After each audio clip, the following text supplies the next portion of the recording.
তো গাইস আজকে আমরা এসেছি আমাদের বাড়ির জন্য কিছু গাছ কিনতে নার্সারিতে। আর এখানে এসেই তো দেখছি অনেক রকম গাছ রয়েছে।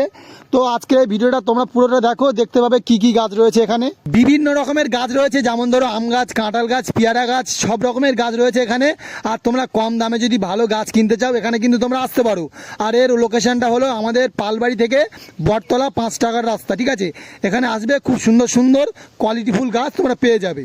লাল লাল পাতা, এটা কি গাছ আমি কিন্তু জানি না, তোমরা প্লিজ জানলে একটু কমেন্ট করে বলে দেবে। তো গাইস গাছ কিনতে আমরা কিন্তু একা আসিনি, আমার সাথে এসছে আমার দুটো বন্ধু এসছে, আমার মা এসছে। আর এখানে কিন্তু সবাই মিলে গাছ পছন্দ করছি। এবার কিন্তু আমাদের গাছ কেনা প্রায় কমপ্লিট হচ্ছে। আর আমরা কিন্তু প্রথমেই কিন্তু 5টা নারকেল গাছের চারা নিয়েছি, যার দাম নিয়েছিল 200 টাকা করে পিস, আর সব মিলিয়ে 1000 টাকা হয়। আর তারপরেই কিন্তু আরো বিভিন্ন রকমের গাছ নিয়েছি, তোমাদেরকে দেখাচ্ছি। তো এটা কিন্তু আমার দাদা এবং ক্যামেরাম্যান দুটোই, ঠিক আছে। তো আমি কিন্তু একা কাজ করছিলাম আর ভিডিও করছিলাম, তো সেই কারণে ওকে বললাম কি তুইও একটু গুছিয়ে দে, তো সেই জন্য কিন্তু একটু গুছিয়ে দিচ্ছিল। গাইস ফাইনালি কিন্তু আমরা সব রকম গাছ কিনে নিয়েছি। আর আমরা কিন্তু বেগুন গাছ কিনেছি, পেয়ারা গাছ কিনেছি, সুপারি গাছ কিনেছি, আর 5টা নারকেল গাছ কিনেছি, একটা কামরাঙা গাছ কিনেছি, আর একটা পেয়ারা গাছ কিনেছি, একটা লেবু গাছ কিনেছি। তো আমার ক্যামেরাম্যান কিন্তু সবগুলো কিন্তু এবার গোছানো রেডি হয়ে গেছে, ঠিক আছে, গাড়িতে তুলতে রেডি হয়ে গেছে। আর আমার সাথে আমার বন্ধুও কিন্তু হাতে হাত লাগাচ্ছে। আর এবার আমরা কিন্তু ভিডিওটা বেশি বড় করবো না, ঠিক আছে।